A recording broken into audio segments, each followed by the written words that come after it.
बिस्मिल्लाहिर्रहमानिर्रहीम। अस्सलाम वालेकुम स्टूडेंट्स। आज हम बायोलॉजी क्लास 9 के यूनिट नंबर 1 का टॉपिक स्टार्ट करने जा रहे हैं, टिश्यू लेवल। इससे पहले हम पीछे पढ़ चुके हैं कि सब एटॉमिक पार्टिकल्स मिलके एटम बनाते हैं, फिर एटम्स जो हैं वो मिलते हैं, मॉलिक्यूल्स बनते हैं। मॉलिक्यूल्स जो हैं वो आपस में कंबाइन होके ऑर्गेनियल्स बनाते हैं जो कि सेल्स के पार्ट्स होते हैं, और ये सारे ऑर्गेनियल जब मिलते हैं तो एक सेल बन जाता है। ठीक है, अब जब ये सेल्स की ग्रुपिंग होती है, मतलब इतने सारे सेल आपस में जो है वो मिलते हैं, लेकिन उनका काम एक जैसा होना चाहिए। जिस तरह क्लास 7 के जो स्टूडेंट हैं उन सब की डायरी जो है वो एक जैसी होती है, इसलिए इन सेल्स के जो काम हैं वो भी आपस में रिलेटेबल होते हैं, तो एक दूसरे से मुताबिकत रखने वाले होते हैं, एक दूसरे के से उनका कोई ना कोई लिंक ज़रूर होता है, या फिर कभी कभी इनका बिल्कुल सेम काम होता है। ठीक है, तो इनका जो ग्रुप होता है वो मिलके हमें बना देता है, टिश्यू बना देता है। और ये टिश्यूज़ फिर आपस में कंबाइन होते हैं, एक ये टिश्यू हो गया, एक कोई और टिश्यू हो गया, वो कंबाइन होंगे तो आगे ऑर्गेनियल बनाएंगे सॉरी ऑर्गन बनाएंगे। फॉर एग्जांपल एक अगर टिश्यू है, एपिथेलियल टिश्यू है,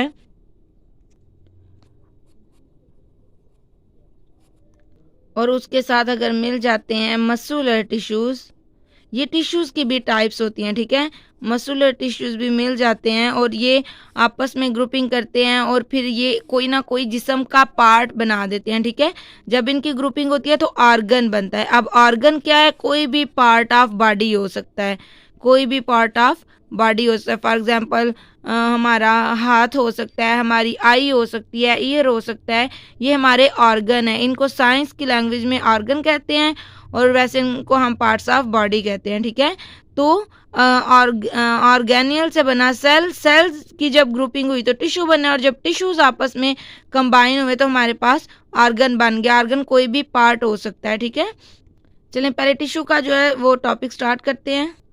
इन multicellular organisms, multicellular वो जो जिनमें एक से ज़्यादा सेल्स होते हैं, जैसे ह्यूमन हो गया, कोई एनिमल हो गया। इधर हमने पीछे पढ़ा था कि कुछ ऐसे भी लिविंग थिंग्स हैं जो सिर्फ सिंगल सेल पे बने होते हैं, तो यहाँ पे बात हो रही है उनकी जो मल्टी सेलुलर, मल्टी का मतलब ज़्यादा होता है, सेलुलर जो ज़्यादा सेल्स के ऑर्गेनिजम्स हैं उनकी बात हो रही है। उनमें क्या होता है कि सिमिलर सेल्स, जो एक जैसे सेल्स हैं, एक जैसे सेल्स का क्या मतलब है कि परफॉर्मिंग सिमिलर फंक्शंस, उनका काम सेम होता है। ठीक है, तो सिमिलर सेल्स आर ऑर्गेनाइज्ड, वो एक तरतीब में आते हैं, अरेंज होते हैं इनटू ग्रुप्स, ग्रुपिंग में, कॉल्ड टिश्यूज, और फिर वो क्या बना देते हैं? टिश्यूज बना देते हैं। सिमिलर सेल्स जिनका जो फंक्शन है वो भी सेम होता है, वो ऑर्गेनाइज होते हैं और ग्रुप बनाकर एक टिश्यू की फॉर्म में आ जाते हैं। We can define a tissue, अब टिश्यू को कैसे हम डिफाइन कर सकते हैं? एज ये क्या है? Group of similar cells, same cells का ग्रुप है जिनका अपना एक स्पेशल काम होता है, specialized for the performance of common function, जिनका कोई अपना एक काम होता है, ये सारे मिलके एक ही काम करेंगे। ठीक है, तो each cell in a tissue carries on its own life, हर सेल की अपनी जिंदगी होगी, लाइफ प्रोसेसेस, उसके अपने लाइफ प्रोसेसेस होंगे, अपनी ज़िंदगी के सारे मामलात होंगे, जैसे कि लाइक सेलुलर रेस्पिरेशन हो गया, प्रोटीन सिंथेसिस हो गया, मतलब वो अपनी अपनी सेलुलर रेस्पिरेशन करेगा। हमने कल पढ़ा था कि सेलुलर रेस्पिरेशन क्या है? एनर्जी जो है वो उसको गेन करना, ऑक्सीजन स्पेशली गेन करके बॉन्ड्स वगैरह ब्रेकआउट करना, या आप दूसरे लफ्ज़ों में कह सकते हैं जिस तरह हर इंसान जो है, मैंने अभी आपको एक क्लास की एग्जाम्पल दी थी कि एक क्लास में जितने भी 7 क्लास में जितने स्टूडेंट्स होंगे उनके सबकी डायरी सेम होगी, लेकिन हर जो स्टूडेंट है वो अपना काम खुद कर रहा होगा, उसके लंग्स जो हैं वो अपनी रेस्पिरेशन कर रहे होंगे, उसका ब्रेन अपनी तरह काम कर रहा होगा, लेकिन वो सारे मिल के काम करेंगे, वो सारे स्टूडेंट्स मिल के काम करते हैं तो वो एक क्लास बनाते हैं। इसी तरह सारे सेल जब ग्रुप बनते हैं तो वो एक टिश्यू बना देते हैं। But it also carries on some special processes related to the function of tissues, हर सेल अपना काम तो करता है, जैसे हर स्टूडेंट अपना काम तो करता है, अपनी डायरी प्रिपेयर करता है, लेकिन उससे उसके ज़ुम्मा कोई ना कोई क्लास के रिलेटेड रिस्पॉन्सिबिलिटी भी होती है। फॉर एग्जांपल किसी ने क्लास की क्लीनलीनेस का ख्याल रखना होता है, किसी ने उसकी मतलब जो भी उस वहाँ पे डिस्प्ले चार्ट्स लगे हैं उनका ख्याल रखना है, डाइस वगैरह या कोई रजिस्टर अगर संभालना है, तो वो स्टूडेंट अपना काम तो करेगा लेकिन वो क्लास के रिलेटेड काम भी करेगा। इसी तरह ये सेल जो है ये अपनी लाइफ तो गुजार रहा होगा, लेकिन उसके साथ उसके स्पेशल प्रोसेस होंगे जो वो टिश्यूज, क्योंकि ग्रुपिंग में रह के गुजारेगा तो वो भी उनको भी परफॉर्म करेगा। ये अभी तक हमने एनिमल्स में पढ़ा। आगे अगर हम प्लांट्स की बात करें तो there are different types of plant tissues. Plant के टिश्यूज की कौन सी टाइप्स हैं? Epidermal tissues, ground tissues. ये आप यूनिट नंबर 4 के लास्ट पे इनकी पूरी डिटेल पढ़ेंगे, अभी इनके नेम याद रख लें, ठीक है। Epidermal tissues, ground tissues etcetera. और एनिमल टिश्यूज में क्या है? Are also of different types. इनके भी डिफरेंट टाइप्स हैं, जैसे नर्वस टिश्यूज, मसूलर टिश्यूज। आप नर्वस से अपने माइंड में रख सकते हैं कि ये ब्रेन के रिलेटेड होते हैं, ठीक है। और मसूलर टिश्यूज ये मसल्स होंगे। तो अभी तक टिश्यूज़ की जो हमने समरी पढ़ी है वो ये है कि टिश्यूज़ जो है वो मल्टी सेलुलर ऑर्गेनिज्म में होता है, क्योंकि जो सिंगल सेल ऑर्गेनिज्म होगा उसमें तो एक ही सेल होगा। टिश्यू तो ज़्यादा सारे सेल से मिलकर बनता है। तो मल्टी सेलुलर ऑर्गेनिज्म में जो सेल्स हैं वो कंबाइन होते हैं, अरेंज होते हैं, ऑर्गेनाइज होके तो एक ग्रुप बना देते हैं जिसको टिश्यू कहते हैं। टिश्यू को अगर हम उसकी किसी और डेफिनेशन से उसको डिफाइन करें तो हम क्या कहेंगे कि ये ग्रुप है सिमिलर सेल्स का जो एक स्पेशल काम के लिए, एक कॉमन फंक्शन के लिए एक दूसरे के साथ जुड़े होते हैं। हर सेल अपनी ज़िंदगी गुजारता है लेकिन उसके साथ साथ वो टिश्यू का जो अपना काम है related to the function of the tissue process related to the function of tissue के रिलेटेड काम भी वो कंप्लीट करता है। उसके बाद प्लांट्स टिश्यूज़ की टाइप्स बताई हैं, एपिडर्मल टिश्यूज़, ग्राउंड टिश्यूज़ और एनिमल टिश्यूज़ की बताई हैं कि वो नर्वस टिश्यूज़ और मस्कुलर टिश्यूज़ है, और भी इसके अलावा भी टिश्यूज़ होते हैं। नेक्स्ट हमारे पास है organ and organ system level. अब ऑर्गन मैंने आपको बताया कि हमारी बॉडी का कोई भी पार्ट हो सकता है, हमारे लंग्स, हमारा हार्ट, हमारी किडनी, ये सिंगल ऑर्गन है, ठीक है। और ये ऑर्गन किससे बनते हैं? टिश्यूज के मिलने से बनते हैं। In higher multi cellular organism, यहाँ पे सिर्फ मल्टी सेलुलर ऑर्गेनिज्म की बात हो रही थी, यहाँ हायर मल्टी सेलुलर ऑर्गेनिज्म की बात हो रही है। इसमें क्या होता है? More than one type of tissues having related function. इसमें क्या हुआ था कि सिमिलर सेल जो थे वो कंबाइन हुए थे और उन्होंने आपस में अब उधर से बना था टिश्यू, अब ये टिश्यूज आपस में जुड़ेंगे हैविंग रिलेटेड फंक्शन, लेकिन वो वाले टिश्यू जिनका काम जो है वो सेम होगा, वो आपस में ऑर्गेनाइज होंगे together and make a unit. और यूनिट मतलब एक ग्रुप बना देंगे जिसे हम क्या कहेंगे? ऑर्गन कहेंगे। फॉर एग्जाम्पल हमारा जो स्टमक है वो एक ऑर्गन है। अब उस ऑर्गन में कौन कौन से टिश्यूज ने मिल के वो ऑर्गन बनाया है वो हम आगे पढ़ेंगे। Different tissues of an organ, एक ऑर्गन के डिफरेंट टिश्यूज जो हैं perform their specific function. Her tissue जो है, ग्रुप का हर टिश्यू अपना अपना काम करेगा and these functions collectively become the functions of that organ, और उन सब के फंक्शंस मिल के जो है वो उस ऑर्गन का फंक्शन बन जाएगा। जैसे हमारी अगर आंख है तो हमारी आंख में एक रेटिना होता है, एक लेंस होता है, उसके बाद आयरस है, प्यूपल है। तो हर एक जो है पार्ट, जो आई का अपना अपना पार्ट है, उसके टिश्यूज हैं वो अपना अपना काम करेंगे और सब का काम मिलकर हमारी आई का काम बन जाएगा। और हमारी आई के देखने की सलाहियत डिपेंड करेगी हर टिश्यू के काम पे। अगर उनमें से एक भी टिश्यू ठीक काम नहीं करेगा तो इसका मतलब हमारी आंख पे ठीक तरह देख नहीं सकेगी, हमारी आई साइट वीक हो जाएगी। फॉर एग्जाम्पल अब उसने यहाँ पे स्टमक की एग्जाम्पल दिया है जो कि एक ऑर्गन है, ठीक है। ये इसका काम क्या है? स्टमक का काम क्या है? Specialize for the digestion of proteins and for storing food. Stomach का काम है कि जो भी खाने में प्रोटीन है उसको हजम कर दे, उसको डाइजेस्ट कर दे और जो खाना आया है उसको स्टोर करे। ये किसका काम है? हमारे स्टमक का काम है। अब कौन से टिश्यूज़ जो हैं वो स्टमक किन टिश्यूज से मिलके बना है? वो सारे टिश्यूज़ फिर उस मिलके उस खाने को, मतलब उसमें जो प्रोटीन है उसको हजम भी करेंगे, खाना स्टोर भी करेंगे।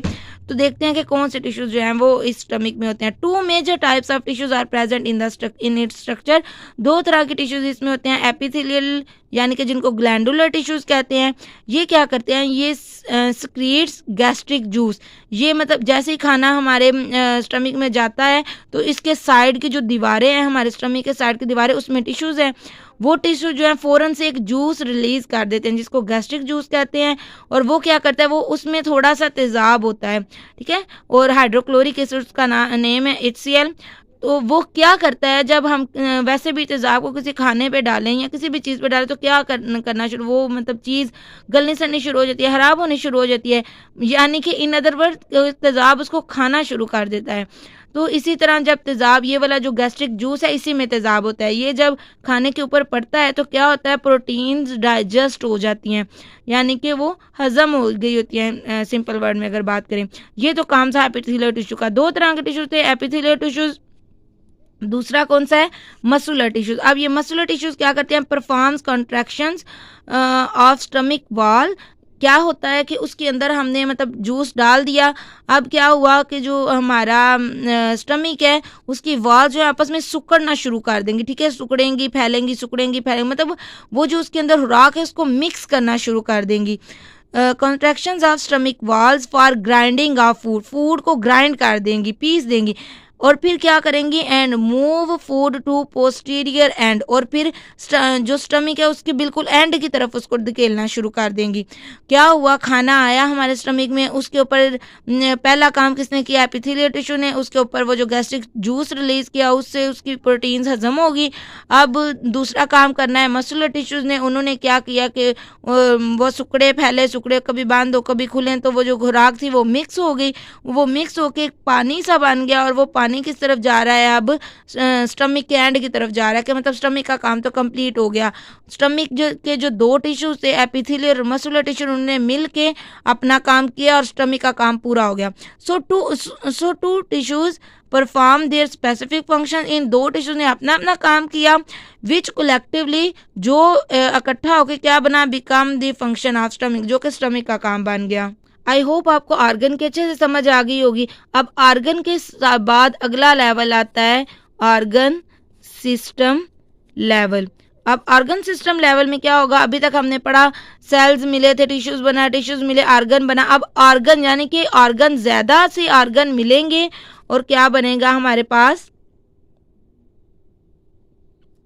ज्यादा से ऑर्गन मिलेंगे और हमारे पास एक ऑर्गन सिस्टम लेवल बन, यानी कि एक ऑर्गन सिस्टम बनेगा। फॉर एग्जांपल ऑर्गन सिस्टम, हमारे बॉडी में कौन कौन से सिस्टम काम करते हैं, हमारी बॉडी में एक डाइजेस्टिव सिस्टम काम करता है जो हम खुराक हजम करता है, ठीक है, एक हमारा नर्वस सिस्टम काम करता है, ये हमारी बॉडी में काम करने वाले सिस्टम है, ठीक है, एक नर्वस सिस्टम काम करता है, एक यूरिनरी सिस्टम काम करता है, और एक जो ब्लड सर्कुलेशन का सर्कुलेटरी सिस्टम उसको कहते हैं वो काम करता है। इसी तरह से और भी बहुत सारे सिस्टम्स हमारी बॉडी में काम करते हैं, ठीक है। और लेकिन इनमें से अगर मैं एक डाइजेस्टिव सिस्टम लूँ तो ये वाला सिस्टम किन ऑर्गन्स से मिलके, ये भी एक ऑर्गन सिस्टम है ना, तो ये किन से मिलके बनता है। डाइजेस्टिव सिस्टम में क्या क्या होता है हमारे पास, ओरल कैविटी यानी कि माउथ होता है हमारे पास, मुंह होता है, उसके बाद नीचे आ जाती है इसकी एक फूड पाइप जिसको कहते हैं, उसको गट भी कहते हैं। उसके बाद नीचे आता है तो स्टमक आ जाता है, स्टमक में खाना आ जाता है, स्टमक के बाद स्मॉल इंटेस्टाइन में चला जाता है खाना, और उसके बाद जाता है लार्ज इंटेस्टाइन में चला जाता है, और उसके बाद एंड पे आ जाता है, ठीक है, एनएस में आ जाता है हमारा जो खाना है, ठीक है। ये हमारा एक पूरा सिस्टम बन गया डाइजेस्टिव सिस्टम। देखें, ओरल कैविटी मुंह एक पार्ट ऑफ बॉडी है, गट जो हमारी खाने की जो नाली है वो एक पार्ट ऑफ बॉडी है, स्टमक एक सेपरेट पार्ट ऑफ बॉडी है, स्मॉल इंटेस्टाइन सेपरेट है, लार्ज इंटेस्टाइन सेपरेट, ये सारे आपस में कंबाइन हुए मिले तो क्या बन गया, एक सिस्टम बन गया। तो ऑर्गन्स से मिलने से क्या बना, एक organ system level. The next level of organization in multicellular organism is the organ system level. Different organs performing related functions. Different organs जैसे मैंने आपको बताया, माउथ, उसके बाद आपके पास एसोफेगस उसको भी कहते हैं, गट कहते हैं, फूड पाइप कहते हैं, तो डिफरेंट ऑर्गन, फिर उसके बाद स्टमक, स्मॉल इंटेस्टाइन, लार्ज, ये डिफरेंट ऑर्गन जो हैं उनका काम एक दूसरे से रिलेटेड था, वो ऑर्गेनाइज हुए together in the form of N organ system, और उन्होंने एक ऑर्गन सिस्टम बना दिया।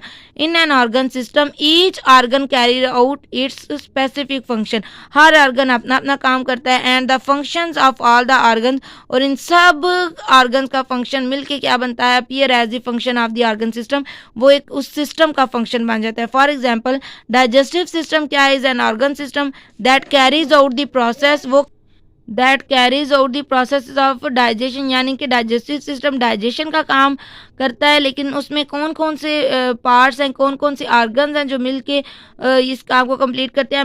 Major organs in its framework, उसके फ्रेमवर्क में कौन कौन से मेजर ऑर्गन्स हैं, और ओरल कैविटी, ओरल कैविटी जो माउथ मैंने आपको बताया, फिर stomach, small intestine, large intestine, liver भी है इसमें, और पैंक्रियाज भी इसमें आ जाता है। All these organs help in the process of digestion, ये सारे ऑर्गन्स मिलते हैं और किस चीज़ में हेल्प करते हैं, प्रोसेस ऑफ डाइजेशन में। The organ system level is less complex in plants. Plants में जो है वो ऑर्गन सिस्टम लेवल इतना कम्प्लेक्स नहीं होता। लेस कम्प्लेक्स मतलब कम मुश्किल होता है, सिंपल सिंपल सा होता है। फॉर एग्जांपल उसमें एक रूट सिस्टम होगा एज कम्पेयर टू एनिमल। लेकिन एनिमल्स, आप अपनी मिसाल ले लें, इंसानों की मिसाल ले लें, उसमें चीज़ें ज़्यादा कम्प्लेक्स होती हैं, लेकिन प्लांट में इतनी कम्प्लेक्स नहीं होती। क्यों ऐसा है? This is due to greater range of functions and activities in animals than in plants. इसकी वजह है कि एनिमल्स में एक्टिविटीज़ ज़्यादा होती हैं और प्लांट्स में इतनी नहीं होती। मतलब एनिमल्स ने क्या, मतलब अगर आप ह्यूमन के एग्जांपल है, उसने सोचना भी है, उसने याद भी करना है, उसने चल फिर के काम भी करना है, तो उसके लिए ये सारी चीज़ें फिर उसके लिए सिस्टम भी ज़्यादा होना चाहिए इन सब चीज़ों को मैनेज करने के लिए। लेकिन प्लांट ने अपनी जगह पे ही रहना है और उसने उधर से ही प्लांट उसके लीव्स ने जो है वो सनलाइट लेके फोटोसिंथेसिस करनी है, उसके रूट्स ने नीचे से पानी पंप करना है, तो ये सारा कुछ उसके लिए, ये सारी चीज़ें सिंपल से हिलना जुलना नहीं पड़ेगा। लेकिन इंसान के लिए और बहुत सारे काम होते हैं, इसी तरह एनिमल्स के लिए भी बहुत से ऐसे काम होते हैं, तो उनमें जो ये ऑर्गन सिस्टम लेवल है ये ज़रा ज़्यादा कम्प्लेक्स होते हैं। अच्छा, आज हमने टिश्यू और ऑर्गन सिस्टम लेवल कंप्लीट किया। नेक्स्ट इंशाल्लाह हम इंडिविजुअल लेवल स्टार्ट करेंगे। तब तक के लिए अल्लाह हाफिज़।